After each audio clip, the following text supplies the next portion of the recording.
जय हिंद मित्रांनो, कर्मयोर अकॅडमीच्या या डिजिटल प्लॅटफॉर्ममध्ये आपलं सहर्ष स्वागत. मी स्वप्नील गाडेकर सर. आज आपण जे टॉपिक बघणार आहेत तर हे चालू घडामोडीच्या विषयी अत्यंत महत्त्वपूर्ण टॉपिक. आपल्याला माहीतच आहे, पोलीस भरतीपासून तर UPSC भरतीपर्यंत सर्वात महत्त्वाचा आणि सर्वात जास्त वेटेज असणारा विषय हा चालू घडामोडी आहे.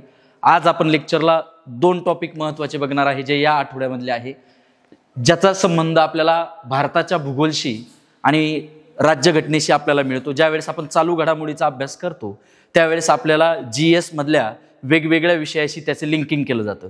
तर पहिला टॉपिक आपला आजचा आहे की के संजय मूर्ती, आणि दुसरा टॉपिक आपला आजचा आहे की भारतातला 56वा व्याघ्र प्रकल्प. मग सगळ्यात महत्त्वाचं आपण जर बघितलं तर के संजय मूर्ती. मग का बरं एखादी घटना ज्यावेळेस चर्चेत येते त्याच्या पाठीमागं काही ना काही कारण असतं. मग के संजय मूर्ती आपल्याला माहिती आहे की चालू घडामोडीचा अभ्यास करताना व्यक्तिविशेषवर तुम्हाला प्रश्न विचारले जातात. एखाद्या व्यक्तीची वेगवेगळ्या आयोगाच्या अध्यक्षपदी नियुक्ती केलेली असेल किंवा एखाद्या महत्त्वाच्या व्यक्तीचं निधन झालेलं असेल, जसं नुकतंच रतन टाटा यांचं निधन झालं किंवा नुकतंच वेगवेगळ्या आयोगाच्या अध्यक्षांची निवड झालेली आहे, त्याच पद्धतीने आज चर्चेचा विषय आहे जो निश्चितपणे राज्यशास्त्राच्या रिलेटेड पेपरला विचारला जातो, तर के संजय मूर्ती. मग चर्चेत असण्याचं कारण की के संजय मूर्ती यांची भारताचे नियंत्रक आणि महालेखापरीक्षकपदी नियुक्ती केलेली आहे. आणि आपल्याला माहिती आहे त्यांना इंग्रजीमध्ये controller and auditor general of India अर्थात कॅग या नावाने संबोधलं जातं. मग सगळ्यात पहिल्यांदा आपण के संजय मूर्ती यांच्याविषयी माहिती घेऊ द्या. त्या ठिकाणी आपण जर बघितलं तर के संजय मूर्ती हे भारताचे कितवे कॅग झालेले आहे, तर के संजय मूर्ती हे भारताचे 15वे कॅग झालेले आहे. मग आपण जर एक पाठीमागे गेलो तर भारताचे पहिले कॅग V नरहरी राव होते आणि भारताचे 14वे नियंत्रक आणि महालेखापरीक्षक जे जम्मू काश्मीरचे पहिले लेफ्टनंट गव्हर्नर अर्थात नायब राज्यपाल गिरीशचंद्र मुर्मू होते. तर नुकताच 15वे भारताचे नियंत्रक आणि महालेखापरीक्षक म्हणून त्या ठिकाणी के संजय मूर्ती यांची नियुक्ती झाली. मग ही नियुक्ती कोणाद्वारे केली जाते, तर सगळ्यात महत्त्वाचं ही जी नियुक्ती केली जाते तर ही राष्ट्रपतींद्वारे केली जाते. मग आपण जर बघितलं तर के संजय मूर्ती यांच्याविषयी आपण जर बघितलं तर सगळ्यात महत्त्वाचं ते 1989च्या आंध्र प्रदेशच्या बॅचचे एक प्रशासकीय अधिकारी आहे, एक IAS लेवलचे अधिकारी आहे. पेपरला आपल्याला ज्यावेळेस आपण स्पर्धा परीक्षेचा अभ्यास करतो तर त्यावेळेस आपल्याला आता सिंगल लाईन प्रश्न विचारण्याच्या ऐवजी बहुपर्यायी आपल्याला प्रश्न विचारले जातात. मग तुम्हाला जर पेपरला प्रश्न विचारला की भारताचे नुकतेच नियंत्रक आणि महालेखापरीक्षकपदी के संजय मूर्ती यांची नियुक्ती झाली, असं एक विधान असू शकतं. त्याच्यानंतर के संजय मूर्ती हे 15वे भारताचे नियंत्रक आणि महालेखापरीक्षक आहे. के संजय मूर्ती हे आंध्र प्रदेश केडरचे 1989च्या बॅचचे एक प्रशासकीय अधिकारी आहे. आणि ते नियुक्तीपूर्वी आपण जर बघितलं सध्या ते जे शिक्षण मंत्रालय आहे त्या शिक्षण मंत्रालयामध्ये उच्च शिक्षण विभागाचे ते सचिव म्हणून सध्या कार्यरत आहे. म्हणजे ते सध्या शिक्षण मंत्रालयामध्ये उच्च शिक्षण डिपार्टमेंटमध्ये सचिवपदी कार्यरत आहे. मग आपण ज्यावेळेस राज्यशास्त्राचा अभ्यास करतो तर आपल्याला हे पद खूप महत्त्वाचं आहे. हे एक प्रकारचं घटनात्मक पद आहे. ज्यावेळेस आपण घटनात्मक हा शब्द वापरतो त्यावेळेस घटनेत त्याचा उल्लेख केलेला असतो.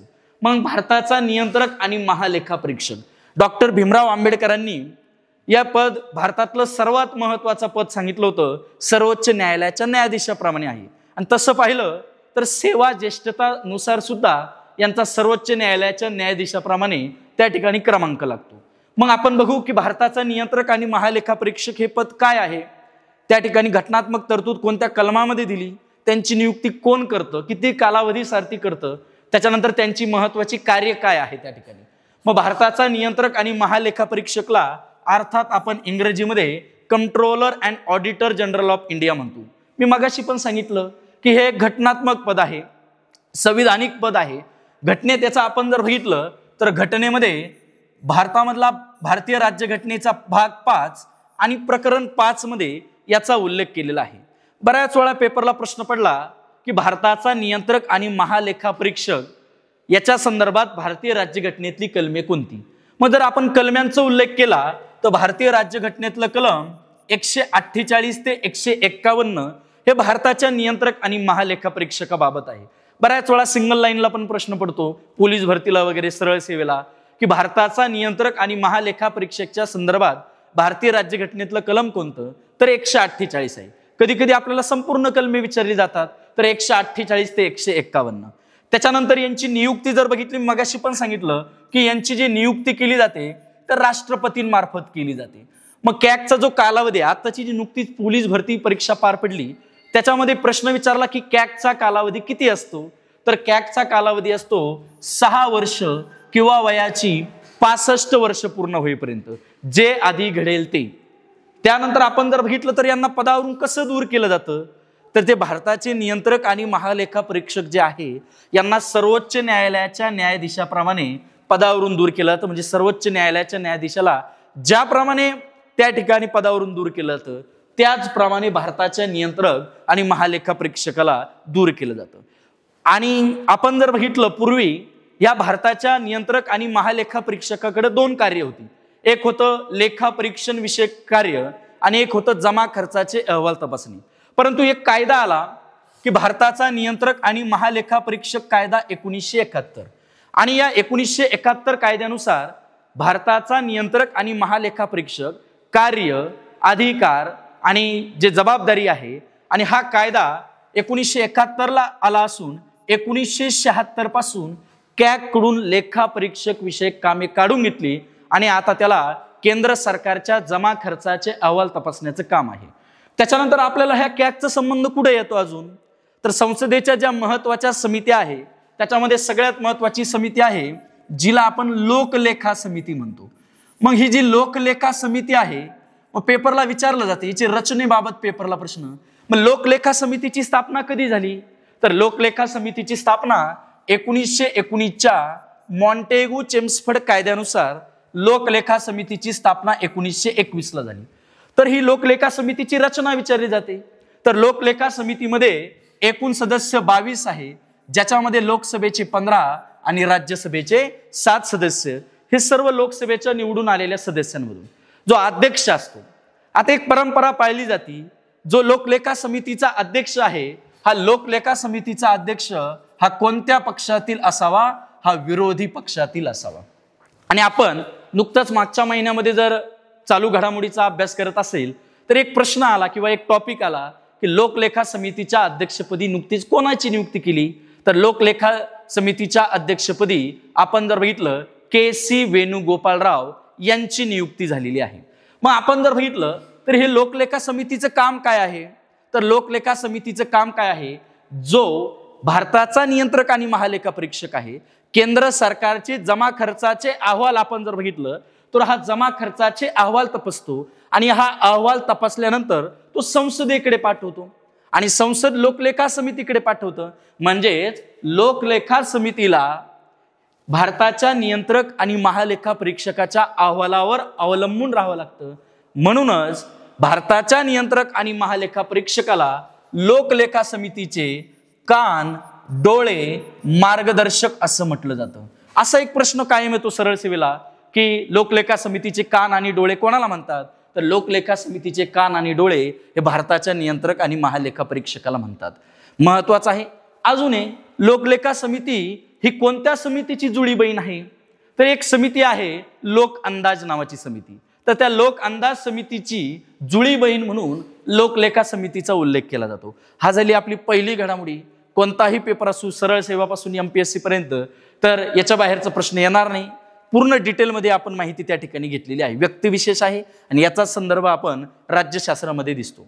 2 नंबरची घडामोडी आहे आजच्या आपल्या लेक्चरची सगळ्यात महत्वाचा, जो भूगोलच्या रिलेटेड आपल्याला लिंक करतो. आपल्याला माहिती आहे की व्याघ्र प्रकल्प सगळ्यात महत्वाचं चर्चेत का बरं आला, की नुकताच केंद्र सरकारने 56वा व्याघ्र प्रकल्प म्हणून एका व्याघ्र प्रकल्पाला मान्यता दिली आणि जो 56वा व्याघ्र प्रकल्प आहे हा गुरु घासीदास व्याघ्र प्रकल्प तमोर पिंगळा नावाचा आहे. तर हा गुरु घासीदास व्याघ्र प्रकल्प तमोर पिंगळा हा भारतातील कितवा व्याघ्र प्रकल्प ठरला, तर हा 56वा. तर तुम्हाला येईल की भारतातला 56वा व्याघ्र प्रकल्प कोणत्या ठिकाणी स्थापन करण्यात आला, तर गुरु घासीदास तमोर पिंगळा. जर राज्य विचारलं तर राज्य कोणतं आहे, छत्तीसगड. मग हा छत्तीसगड मधला कितवा व्याघ्र प्रकल्प आहे, तर हा छत्तीसगड मधला 4था व्याघ्र प्रकल्प आहे. तर आपण जर इतिहासामध्ये गेलो की व्याघ्र प्रकल्प आपल्याला माहिती की 20वे शतक सुरू झालं. 19व्या शतकामध्ये भारतामध्ये जवळपास वाघांची संख्या 1 लाखाच्या आसपास होती. पण हळूहळू वेगवेगळ्या कारणामुळे म्हणजे शिकार असेल किंवा वेगवेगळ्या कारणामुळे वाघांची संख्या हळूहळू कमी होत गेली आणि 1972ला केंद्र सरकारने भारताचा राष्ट्रीय प्राणी म्हणून वाघाला त्या ठिकाणी घोषित केलं आणि या वाघांचं संरक्षण आणि संवर्धन करण्यासाठी तत्कालीन प्रधानमंत्री इंदिरा गांधीजींच्या काळामध्ये एक प्रकल्पाची सुरुवात झाली आणि त्या प्रकल्पाचं नाव आहे व्याघ्र प्रकल्प. सुरुवात झाली 1973 साली आणि आपण जर बघितलं तर 2023ला व्याघ्र प्रकल्पाला 50 वर्ष पूर्ण झाली. स्पर्धा परीक्षेमध्ये ज्या घटनेला 25 वर्ष, 50 वर्ष, 75 वर्ष, 100 वर्ष, 150, 200 अशी पटीत वर्ष पूर्ण होतात ते निश्चितपणे पेपरला विचारले जातात. तर एप्रिल 2023 मध्ये व्याघ्र प्रकल्पाला 50 वर्ष पूर्ण झालेली आहे आणि पंतप्रधान भारताचे नरेंद्र मोदी यांनी भारत देशाला संबोधून व्याघ्रगणनेविषयी माहिती सांगितली होती. मग आपण जर बघितलं तर व्याघ्र प्रकल्पाची सुरुवात 1973ला तत्कालीन पंतप्रधान इंदिरा गांधी. मग या व्याघ्र प्रकल्पाचे जनक कोण होते तर या व्याघ्र प्रकल्पाचे जनक होते कैलास सांकला. पेपरला विचारलं जाऊ शकतं की व्याघ्र प्रकल्पाचे जनक हे कैलास सांकला आहे.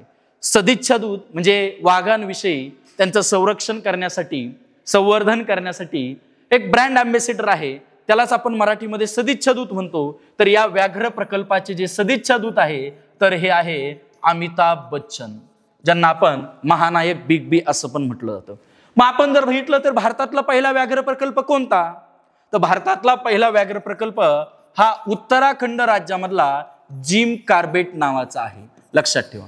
आणि एक गोष्ट सांगायची आवर्जून की गुरु घासीदास जो व्याघ्र प्रकल्प आहे 56वा हा भारतातील सर्वात मोठा 3रा व्याघ्र प्रकल्प आहे. जवळपास आपण जर बघितलं तर 2800 पेक्षा जास्त चौरस किलोमीटर तो क्षेत्र आहे त्या ठिकाणी. सर्वात मोठा जर व्याघ्र प्रकल्प आपण बघितला तर आंध्र प्रदेश मधला नागार्जुन सागर श्रीशैलम हा भारतातला सर्वात मोठा व्याघ्र प्रकल्प आहे. 2 नंबर जर बघितला तर आसाम राज्यातला मानस व्याघ्र प्रकल्प हा क्षेत्रफळाने सर्वात मोठा 2रा आहे आणि नुकताच केंद्र शासनाने मान्यता दिलेला 56वा व्याघ्र प्रकल्प गुरु घासीदास हा भारतातला 3रा सर्वात मोठा व्याघ्र प्रकल्प आहे. त्याच्यानंतर आपण जर बघितलं तर जे व्याघ्र प्रकल्प आहे 54वा तर 54वा व्याघ्र प्रकल्प हा एक वीरांगना दुर्गावती नावाचा मध्य प्रदेश राज्यामधला आहे. 55वा व्याघ्र प्रकल्प मागच्याच महिन्यात आपण ती घडामोडी बघितली तर 55वा व्याघ्र प्रकल्प हा ढोलपूर करोली जो आपण जर बघितलं तर राजस्थान मधला हा ढोलपूर करोली हा 55वा व्याघ्र प्रकल्प आणि 56वा व्याघ्र प्रकल्प म्हणून नुकतीच गुरु घासीदास व्याघ्र प्रकल्पाची निवड केलेली आहे. मग आता आपण याच्याच रिलेटेड इतर इन्फॉर्मेशन बघू जी पेपरला वेळोवेळी विचारली जाते. व्याघ्र गणना आपल्याला माहिती आहे की जी जनगणना होते आपल्या माणसांची 10 वर्षांनी होते. त्याच्यानंतर आपण जर बघितलं जी कृषी गणना होते ही दर 5 वर्षांनी होते. त्याच्यानंतर पशुगणना होते ही दर 5 वर्षांनी होते आणि ही जी व्याघ्र गणना आहे ही दर किती वर्षांनी होते 4. मग पहिली व्याघ्र गणना कधी झाली तर पहिली व्याघ्र गणना 2006ला झाली, दुसरी 2010, तिसरी 2014, चौथी 2018 आणि जे आपल्याकडे आत्ताची आकडेवारी प्राप्त आहे हे कोणत्या व्याघ्रगणनेचे आहे तर हे 5व्या व्याघ्रगणना जी 2022ला झाली. मग आपण जर बघितलं तर व्याघ्रगणना 2022 जी 5वी व्याघ्रगणना आहे याच्यानुसार भारतातील जी वाघांची संख्या आहे ही 3167 आहे. तुम्ही जर 2018ची आकडेवारी जर बघितली तर भारतामध्ये जे वाघ होते हे 2967 होते.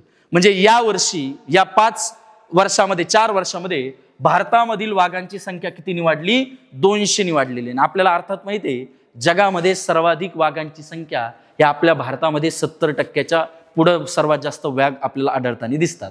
त्याच्यानंतर पंतप्रधान नरेंद्र मोदींनी त्याच्यानंतर परत डिसेंबर 2023 मध्ये एक अहवाल जाहीर झाला आणि या अहवालानुसार भारतामधील वाघांची संख्या ही 3682 आढळली. डिसेंबर 2023ची आकडेवारी आहे. त्याच्यानंतर मग सर्वाधिक वाघांची संख्या असलेलं राज्य कोणतं ज्याला आपण टायगर स्टेट म्हणतो तर सर्वाधिक वाघांची संख्या असलेलं राज्य हे मध्य प्रदेश आहे, 785 वाघ आहे. 2 नंबरचं राज्य हे कर्नाटक आहे, 563 वाघ आहे. 3 नंबरचं राज्य आपण जर बघितलं तर उत्तराखंड आहे 560 आणि आपला महाराष्ट्र वाघांच्या संख्येबाबत 4था आहे, 444 वाघ आपल्याकडे आढळतात, लक्षात ठेवा. त्याच्यामुळे वाघांची संख्या ही दिवसेंदिवस थोड्या का प्रमाणात ही वाढत चाललेली आहे.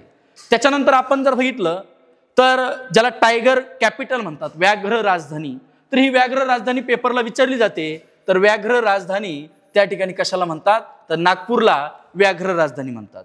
जागतिक व्याघ्र दिवस विचारला तर जागतिक व्याघ्र दिवस हा दरवर्षी 29 जुलैला साजरा केला जातो. आणि कधी कधी पेपरला येतं की वाघाचं सायंटिफिक नाव सांगा किंवा वाघाचं आपण जर वैज्ञानिक नाव सांगा तर पॅन्थेरा टायग्रस हे वाघाचं सायंटिफिक नाव आहे. म्हणजे बघा, या घडामोडीमध्ये आपण चर्चेत असलेला विषय घेतला व्याघ्र प्रकल्प, त्याच्यानंतर व्याघ्र प्रकल्पाविषयी इन डिटेल माहिती बघितली, त्याची सुरुवात, तत्कालीन पंतप्रधान, जनक, सदिच्छा दूत आणि व्याघ्र गणना जी लेटेस्ट झालेली आहे त्याची आकडेवारी आपण घेतली. कदाचित पेपरला फॅक्च्युअल डेटावर प्रश्न विचारला जाऊ शकतो की सर्वात जास्त वाघांची संख्या असलेलं राज्य कोणतं, त्याच्यानंतर टायगर स्टेट कशाला म्हणतात, टायगर कॅपिटल कशाला म्हणतात, त्याच्यानंतर पहिला व्याघ्र प्रकल्प जिम कार्बेट, आणि आत्ताची जी लेटेस्ट झालेली आहे 54, 55 आणि आत्ताचा 56. आणि आपण जर बघितलं तर महाराष्ट्रात किती व्याघ्र प्रकल्प आहे, तर आपण जर बघितलं तर महाराष्ट्रात 6 व्याघ्र प्रकल्प आहे. त्याच्यामधला सर्वात पहिला व्याघ्र प्रकल्प हा मेळघाट जो अमरावतीमध्ये आहे. 2 नंबर ताडोबा अंधारी नावाचा चंद्रपूरमध्ये आहे. 3 नंबरचा नवेगाव नागझिरा नावाचा गोंदियामध्ये आहे. 4 नंबर पेंच नावाचा नागपूरमध्ये आहे. भारतातला सर्वात लहान व्याघ्र प्रकल्प हा बोर नावाचा वर्धा जिल्ह्यात आहे. आणि एक सह्याद्री व्याघ्र प्रकल्प आहे जो सांगलीमध्ये, त्या ठिकाणी पश्चिम महाराष्ट्रात आहे. तर महाराष्ट्रात असणारे व्याघ्र प्रकल्प किती आहे, 6. सर्वात मोठा विचारला तर त्या ठिकाणी सर्वात पहिला तर हा मेळघाट आहे, आणि सर्वात लहान विचारला तर हा बोर नावाचा व्याघ्र प्रकल्प आहे. त्यामुळे ह्या 2 घडामोडी महत्त्वाच्या आहे.